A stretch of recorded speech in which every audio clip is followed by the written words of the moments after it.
Hey guys, what's going on? Brandon here, and today I'm doing my review of Saw 2. So Saw 2 is the second film in the Saw franchise.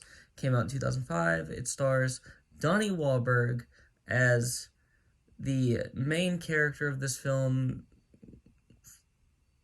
pretty much the main character of this film. And he plays a cop named Eric Matthews, and he has a son who has been kidnapped by Jigsaw. And Jigsaw is testing his son, but he's also testing him to, you know, see if they get to live. Basically, the premise of these movies, the exact premise of these movies, right, is that you know, he is testing these people, and Eric Matthews, he's kind of a shitty dad. He's kind of a shitty cop. He's all around kind of a, not too good of a person. Let's just be honest. Um, and his son is played by Eric Knudsen, who was the who was in Scream 4 as like the high schooler with like the camera. He was always recording everything and live streaming everything. And I feel like they both do a very good job in this film. I feel like everybody pretty much does a great job in this film. Shawnee Smith returns, and so does the great Tobin Bell as Jigsaw. Of course, he returns. I mean, you really can't have a Saw movie. I mean, I guess you can. Um, Spiral. You can't have a. I guess you can't have a movie that is called Saw without Tobin Bell, because he is so synonymous with this franchise at this point, and he is great in this film. And Jigsaw, he's a dick, obviously, but like he is always telling people the truth about how they have to survive. I mean, it's not good, obviously, but it all comes back around every single time at the end of the movie, that what he told you at the beginning of the movie is how you survive to the end of the movie. And this movie is a perfect example of that. And if you don't want to be spoiled, if you haven't seen this movie that came out in 2005, if you haven't seen this movie and you don't want to be spoiled, you should probably go away. Because I think the ending of this movie is kind of important to the reason why I actually really enjoyed this movie. And it's because it really does show that although Jigsaw is a dick and he's not a good person, he really does believe he's doing the right thing, or at least it seems that way in these first two movies. And I would say it seems that way in the third movie too. I would say that he doesn't always, he doesn't do the right things with the things that he believes, but he does believe he is doing the right thing. It's just that he's not actually doing the right thing. That's the reason why he's the antagonist of these films, the bad, or at least the first, I guess, three, if we're being honest. That's the reason why he's like the main antagonist of the first three films, and the upcoming Saw X, and in the movie Jigsaw as well, which I actually have never seen, so that will be a first time watch for me when I get to that one. Excited. I've not heard good things, so we'll see. But the ending of this movie, it comes back around that Shawnee Smith was actually working with Jigsaw.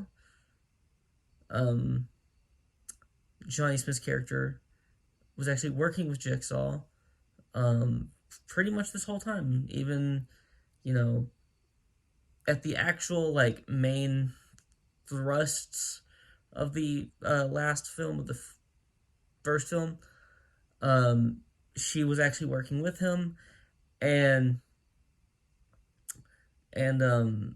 Jigsaw Tobin Bell told Eric Matthews exactly how he would live and how his son would live.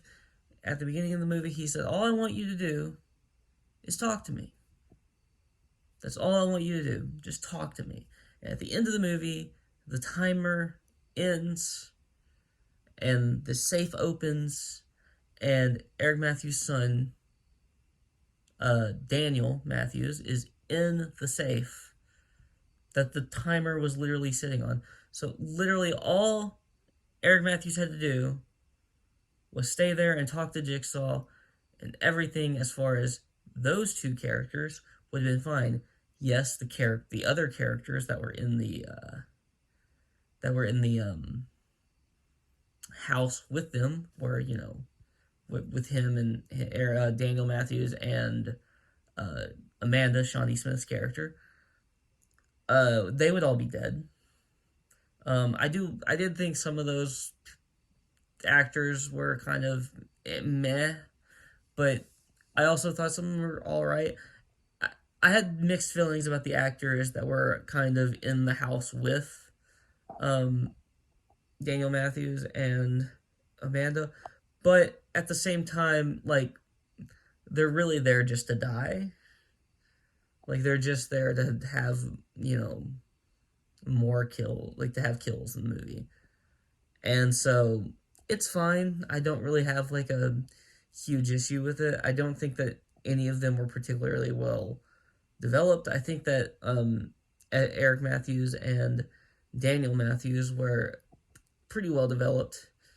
And I think that Jigsaw's always pretty well developed in these films as far as I remember and I've seen so far in my rewatches. So I very much enjoyed this film. I'm happy that I'm going back and watching these movies, even though I did find out that Saw X is actually taking place in between Saw 1 and 2, so nothing after the first one, as far as, like, continuity goes, really matters. But,